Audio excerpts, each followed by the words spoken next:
ठीक रहेगा नरेशन से।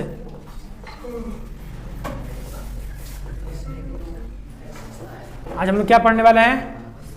नरेशन। चाहे छोड़िए, आज आपको हम डायरेक्ट इनडायरेक्ट पढ़ा देते हैं।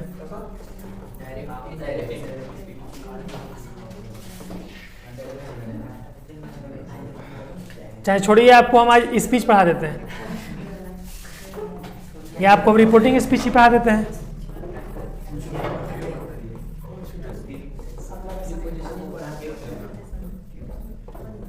है ना, समझ में आ रहा है ना? तो मिला जुला कर ये है कंडीशन। आप इसको नरेशन बोल दीजिए, डायरेक्ट इनडायरेक्ट बोल दीजिए, स्पीच बोल दीजिए या रिपोर्टिंग स्पीच बोल दीजिए। ये चारों का मतलब एक ही है, ये चारों का मतलब नरेशन है। समझ में आ रहा है ना? जैसे होता है ना, मान लीजिए एक इंसान का 4 गो नाम होता है कि नहीं होता है? तो उसी प्रकार नरेशन कोई बोलता है, कोई डायरेक्ट इनडायरेक्ट बोलता है, कोई स्पीच बोलता है, इस प्रकार। अब समझिए यहाँ पर सेंटेंस को। राम कहता है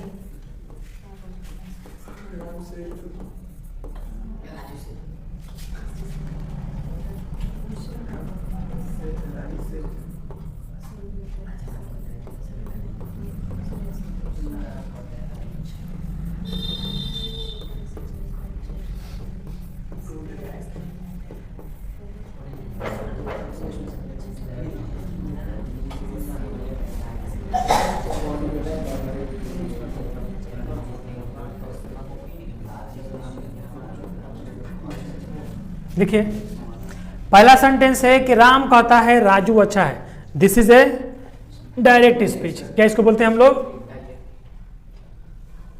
थोड़ा सा ऊपर करके छोटा कर देते हैं, बस दिख रहा है सबको ना? ठीक है, ये जो स्पीच है, इस स्पीच को हम लोग बोलेंगे direct speech.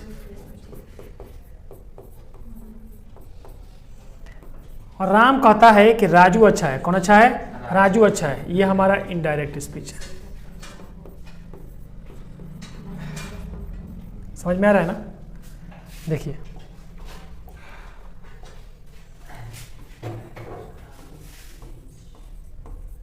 Ram says comma inverted comma Raju is a good boy.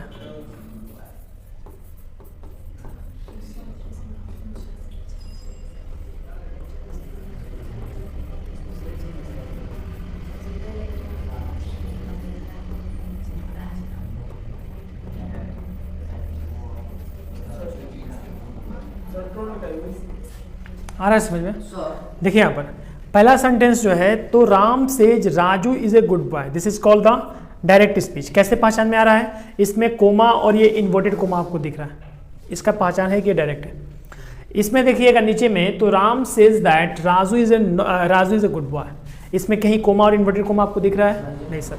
इसको क्या बोलते हैं? Indirect speech. समझ में आ रहा है ना? इसको बोलते हैं इनडायरेक्ट स्पीच। अब यहाँ पर आपको ये जो दिख रहा है राम सेज और इधर में इन्वर्टेड कोमा के इधर में जो दिख रहा है, एक रिपोर्टिंग स्पीच है और एक रिपोर्टिंग वर्ब है। समझ में आ रहा है ना? तो रिपोर्टिंग स्पीच कौन सा है sir? Raju is a good boy क्या है? रिपोर्टिंग स्पीच है, क्योंकि यहाँ पर बताया जा रहा है कि राजू अच्छा लड़का है, ये स्पीच दिया जा रहा है। और ये कौन दे रहा है? इसके द्वारा राम सेज, रिपोर्टिंग वर्ब हो गया। क्या कोई समस्या हुआ इसमें? क्या आपको डायरेक्ट और इनडायरेक्ट समझ में आ गया? जी सर। बिल्कुल। तो हम लोगों ने ये जाना कि सर नरेशन 2 प्रकार का होता है।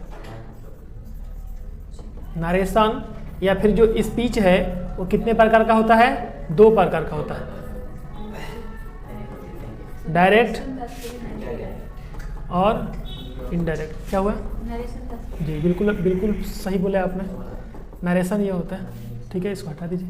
नरेशन या स्पीच 2 प्रकार का होता है, एक डायरेक्ट होता है और दूसरा हमारा इनडायरेक्ट होता है। इसको हम लोग प्रत्यक्ष बोलते हैं, इसको अप्रत्यक्ष बोलते हैं।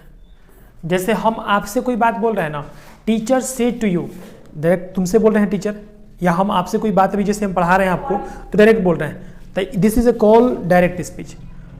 और जैसे हम आपको पढ़ा रहे हैं, यही बात अपने दोस्त को बोल रहे हैं कि आर.के. गुप्ता सर बता रहे थे कि स्पीच या नरेशन 2 प्रकार का होता है, डायरेक्ट और इनडायरेक्ट। तो ये हो जाएगा आपका इनडायरेक्ट स्पीच। क्या हो जाएगा?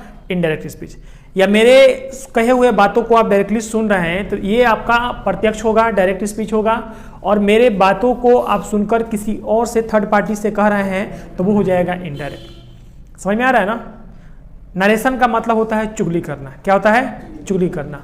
Narration is a define to the statement. Narration क्या डिफाइन करता है? एक स्टेटमेंट को डिफाइन करता है। And narration is a very useful the essay, letter, story, notes, everything. सारे चीज़ों में नरेशन का रोल बहुत अच्छा होता है। कितने नंबर का आता है सर? 3 नंबर का। कितने दिन तक सर क्लास चलेगा? 7 दिनों तक। 1 सप्ताह का क्लास होता है नरेशन का। नरेशन में 5 टेंसेस का जिक्र करते हैं। नॉर्मली जो टेंसेस पढ़ाए गए हैं 5 तरह का टेंस होता है ना। असर्टिव सेंटेंस होता है ना, उसके बाद आपका interrogative sentence, optative sentence, imperative sentence और एक्सक्लेमेटरी सेंटेंस। ये 5 सेंटेंस तक जाएंगे हम लोग। तो एक एक करके सबके बारे में जानेंगे। हम पहला दिन है इसलिए आपको एकदम नॉर्मल समझा रहे हैं और इसको आप समझ में आ रहा है सबको।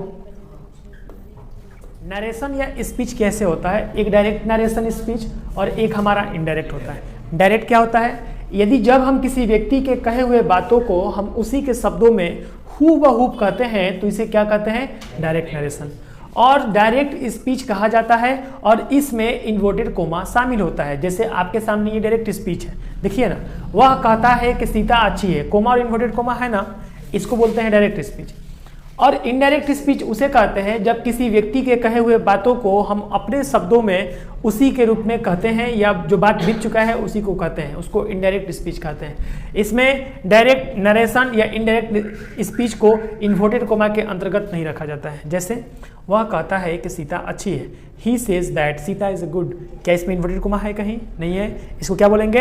इनडायरेक्ट बोलेंगे। ठीक है। ठीक इसी प्रकार शिक्षक ने कहा पृथ्वी गोल है। डायरेक्ट है या इनडायरेक्ट है? ये डायरेक्ट है। कैसे? कोमा और इन्वर्टेड कोमा की वजह से। और यहाँ पर शिक्षक ने कहा कि पृथ्वी गोल है तो the teacher say that earth is round, earth is round, the earth is round. तो यहाँ पर ये क्या हो जाएगा? ये हमारा इनडायरेक्ट स्पीच हो जाएगा। ठीक है। तो आप चुपचाप इसको क्या कीजिए, आराम से इसको लिख लीजिए, पहले आराम से उतार लीजिए, है ना, कोई जल्दबाजी नहीं। देखिए सेंटेंस है और इस सेंटेंस को एग्जाम्पल लिख लीजिए, इसको बनाइए, बनाकर दिखाइए तो